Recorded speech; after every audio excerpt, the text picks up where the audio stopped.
Қайырлы күн оқушылар, бүгін БЖБ 4-ші сынып қазақ тілі пәні бойынша жауаптарын талдайтын боламыз. Ең бірінші 3-ші тоқсан бойынша ең алғашқы БЖБ. Сонымен балалар, назар аударайық. 3-ші тоқсан бойынша жиынтық бағалауға арналған тапсырмалар. Табиғат құбылыстары ортақ тақырыбы бойынша жиынтық бағалау. Балалар, егерде сіздер бұны өткен болсаңыздар, немесе басқа пәндерден осы ЖБ, ТЖБ тақырыптары керек болса, менің каналымнан басқа видеоларды көрсеңіздер болады. Жақсы, тапсырмаларға кірісейік. Бірінші тапсырма сіздерге беріледі. Диаграммаға сүйеніп, қыс көрінісі тақырыбына берілген мәтіннің не туралы болатынын болжап көр. Оны қалай анықтадың? Түсіндір. Осы сызбаға қарап, балалар, қыс көрінісі тақырыбында әңгіме құрауларыңыз қажет, түсіндірулеріңіз қажет, сөйлем құрауларыңыз қажет. Сіздерге түсінікті деп ойлаймын. Бұл сіздерге балалар үлгі ретінде беріліп тұрған тапсырма. Әр мұғалім өзіне қарай тақырыбын өзгертуі мүмкін.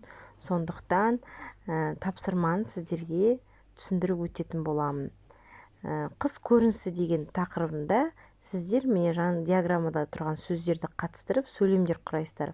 Мысалға, ұйқыға кету, беттері алмадай, ақ мамықтай, жаңа жыл мерекесі, қар түсу, қар ұлпалары.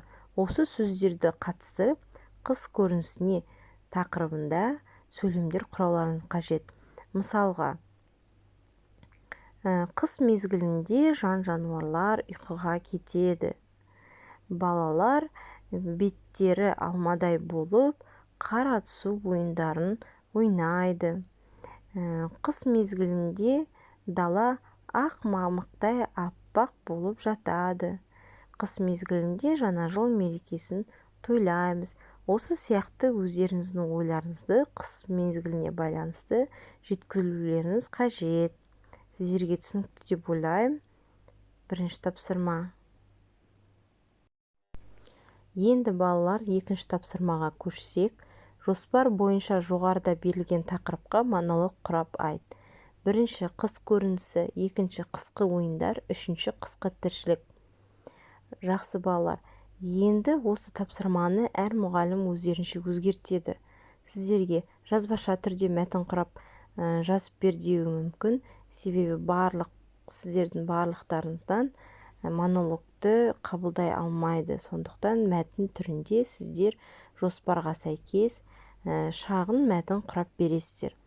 Бірінші, міне жоспарда тұрған қыс көрінісі туралы жазуларыңыз қажет. Бірінші, қыс мезгілі туралы жазасыздар. Міне, қыс мезгілі келді. Дала ақ мамықтай аппақ қарға кенелді. Тағы не айтымызға, күн салқындады, аяз түсті, қар жауа бастады деген сияқты қыс көрінісі туралы жазасыздар. Екінші жоспар қысқы ойындар. Екінші жоспар жазатын кездеріңізде абзацтан бастайсыздар балалар. Қысқы ойындар. Қыста қандай ойындар ойнайды балалар? Балалар қар түсу ойынын ойнайды, шанамен ойнайды, лыжы, шаңғы дейміз, шаңғы ойындары бар бізде. Тағы да коньки дейміз. Тағы да көптеген ойындарды жазуларыңызға болады. Хоккей. Осы ойындар қысқы ойындарға жатады деп қысқаша түрде жазуларыңызға болады. Мен қысқы ойындарды жақсы көремін деп солай бастасаңыздар болады. Тағы да өз ойларыңызды толықтырасыздар осы қысқы ойындар. Мен сіздерге үлгі ретінде тек сөздерді айтып жатырмын балалар. Үшінші, қысқы тіршілік. Қысқы тіршілік дегенде ойларыңызға не келеді балалар? Қысқы тіршілікте балалар жан-жануарлардың барлығы ұйқыға кетеді. Және де қыс мезгілінде адамдар қалың киінеді, күн қысқарып, түн ұзарады. Осы сияқты қысқы мезгілінің тіршіліктерін толығымен жазуларыңыз қажет. Сіздерге түсінікті деп ойлаймын балалар, екінші тапсырма. Енді балалар дескриптормен таныс болыңыздар. Бірінші тапсырма бойынша міне мәтіннің мазмұнын болжам жасайды. Өз ойын дәлел пікір айтып негіздейді дегенге 2 балл беріліп отыр. Екінші тапсырма бойынша берілген тақырыпқа сәйкес мәтін құрайды, мәтіннің құрылымдық бөліктерін сақтайды. Міне сақтайды балалар.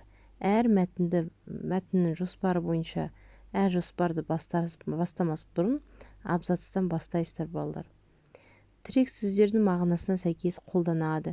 Жаңағы жоғарыдағы бізде тірек сөздер бар ғой, бірінші тапсырмада берілген. Сол тірек сөздерді сәйкес өздеріңіздің сөйлемдеріңізге байланысты қолдануларыңыз қажет.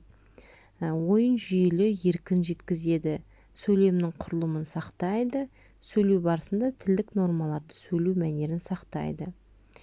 Осы бойынша міне бізге 6 балл беріліп тұр. Жалпы балл 8 балдар. Сіздерге түсінікті деп ойлаймын. Егер де түсінбеген болсаңыздар, сұрақтарыңыз болса, комментарийге қалдыруларыңызға болады. Және де бұл тақырып сіздер өткен болсаңыздар, басқа тақырып қажет болса, комментарийге қалдыруларыңызға болады. Және де менің каналымда басқа да ЖБ, ТЖБ тапсырмалары бар. Өздеріңізге керегін тауып тамашалауыңызға болады. Назарларыңызға рахмет балалар. Және де ЖБ, БЖБ, ТЖБ 4-ші сынып бойынша жауаптары керек болса, мына номерге жазсаңыздар болады. Назарларыңызға рахмет, сау болыңыздар. Келесі видеоны көруге асығыңыздар.